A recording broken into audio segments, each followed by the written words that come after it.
श्री संतान सप्तमी व्रत कथा।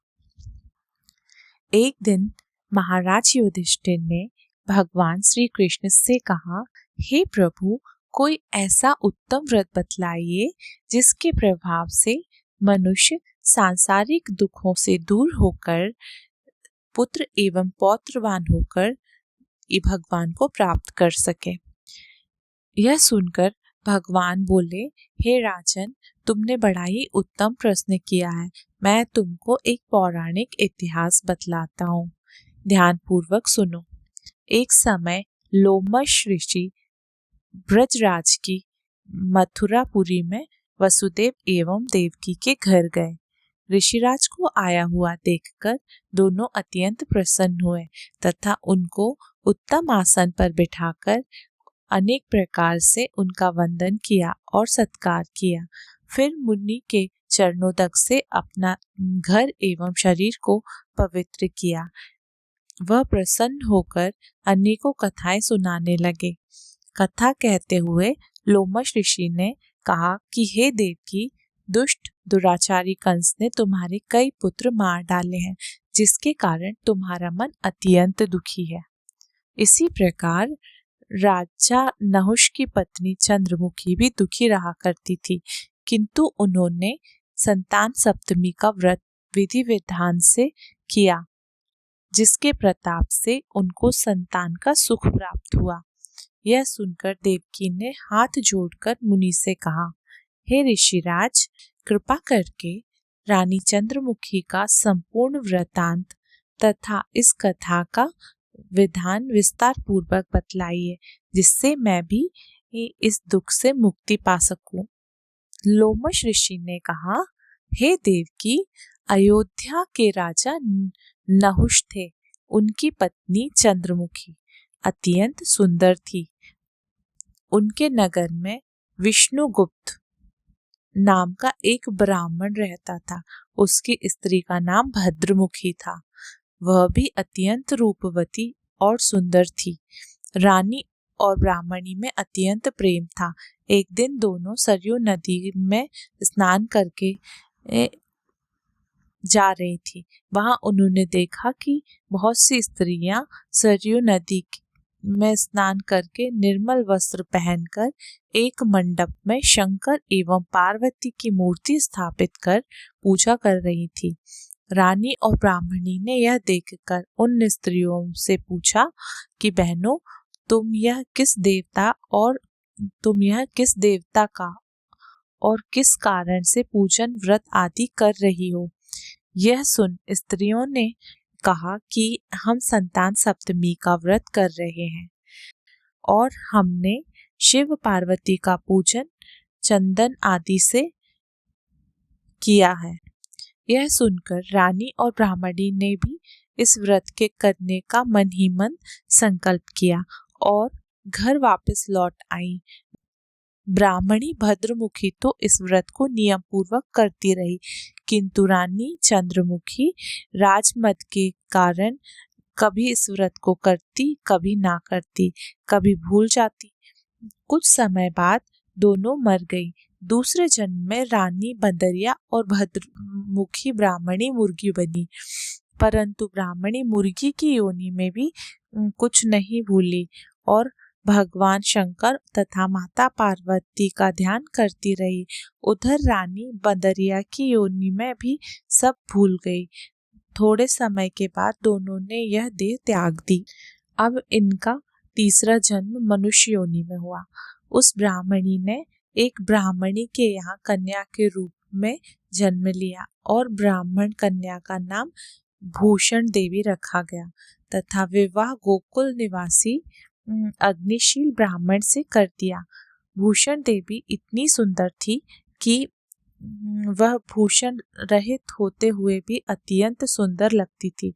कामदेव की पत्नी रति भी उसके सामने लज्जित हो जाती थी।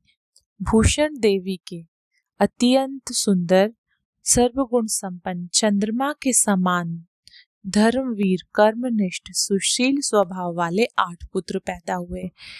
यह सब शिवजी के व्रत का पुनीत फल था। दूसरी ओर शिव विमुख रानी के गर्भ से कोई पुत्र नहीं हुआ। वह निसंतान दुखी रहने लगी। रानी और ब्राह्मणी में जो प्रीति पहले जन्म में थी वह अभी भी थी। इस जन्म में भी उन दोनों के बीच में अति प्रेम था। रानी जब वृद्धावस्था को प्राप्त होने लगी तब उसने गूंगे बहरे एक पुत्र को जन्म दिया जो बुद्धिहीन था तथा अल्प आयु में ही उसके पुत्र की मृत्यु हो गई जब वह सिर्फ 9 वर्ष का था। अब तो रानी पुत्र शोक से अत्यंत दुखी हो व्याकुल रहने लगी।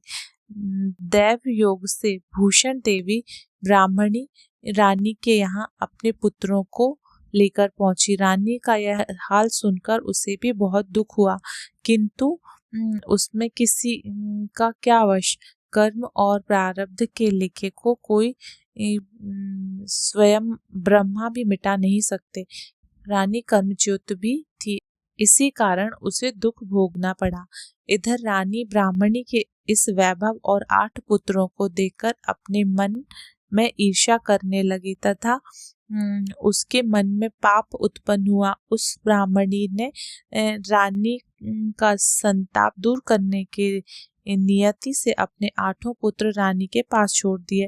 रानी ने पाप के वशीभूत होकर ब्राह्मणी के पुत्रों की हत्या करने के विचार से लड्डू में विष मिलाकर उनको खिला दिया, परंतु भगवान शंकर की कृपा से एक भी बालक की मृत्यु न हुई। यह देखकर तो रानी अत्यंत ही आश्चर्यचकित हो गई और इस रहस्य का पता लगाने की मन में ठान ली। भगवान की पूजा से निवृत्त होकर जब भूषण देवी आई तो रानी ने उससे कहा कि मैंने तेरे पुत्रों को मारने के लिए इनको जहर मिलाकर लड्डू खिला दिए, परंतु उनमें से एक भी मरा नहीं। तूने कौन सा दान पुण्य व्रत किया है जिसके कारण तेरे यह पुत्र नहीं मरे और तू नित नए सुख भोग रही है? तेरा बड़ा सौभाग्य है। इसका भेद तू मुझसे निष्कपट होकर समझा। मैं तेरी बड़ी ऋणी रहूंगी। रानी के ऐसे दीन वचन सुनकर भूषण ब्राह्मणी कहने लगी, सुनो, तुमको 3 जन्म का हाल बतलाती हूँ, सो ध्यान पूर्वक सुनना। पहले जन्म में तुम राजा नहुष की पत्नी थी और तुम्हारा नाम चंद्रमुखी था। मेरा भद्रमुखी था और ब्राह्मणी थी। हम तुम अयोध्या में रहते थे और मेरी तुम्हारी बड़ी प्रीति थी। एक दिन दोनों सरयू नदी में स्नान करने गए। दूसरी स्त्रियों को संतान सप्तमी का उपवास व भगवान शंकर की पूजन अर्चन करते देखकर हमने इस उत्तम व्रत को करने की प्रतिज्ञा की थी, किंतु तुम सब कुछ भूल गई और झूठ बोलने का दोष तुमको लगा और तुम आज भी भोग रही हो। मैंने इस संतान सप्तमी व्रत को आचार विचार सहित नियम पूर्वक सदैव किया और आज भी करती हूँ। दूसरे जन्म में तुमने बंदरिया का जन्म लिया और मुझे मुर्गी की योनि मिली। भगवान शंकर की कृपा से इस व्रत के प्रभाव तथा भगवान को इस जन्म में भी ना भूली और निरंतर उस व्रत का नियम अनुसार करती रही। तुम अपने बंदरिया के जन्म में भी भूल गई। मैं तो समझती हूँ कि तुम्हारे ऊपर यह जो भारी संकट है उसका एकमात्र यही कारण है और दूसरा कोई इसका कारण नहीं हो सकता। इसीलिए मैं तुमसे कहती हूँ, अब भी तुम संतान सप्तमी के व्रत को विधि विधान के साथ करो तो तुम्हारी सारी परेशानियां दूर हो जाएंगे। लोमश ऋषि ने कहा, हे देव की भूषण ब्राह्मणी के मुख से अपने पूर्व जन्म की कथा तथा संतान सप्तमी के व्रत संकल्प इत्यादि सुनकर रानी को पुरानी बातें याद आ गई और पश्चाताप करने लगी तथा भूषण ब्राह्मणी के चरणों में पड़कर क्षमा याचना करने लगी और भगवान शंकर माता पार्वती की अपार महिमा के गीत गाने लगी। उस दिन से रानी नियम पूर्वक संतान सप्तमी का व्रत करने लगी, जिसके प्रभाव से रानी को संतान सुख भी मिला और संपूर्ण सुख भोग कर रानी शिवलोक को गई।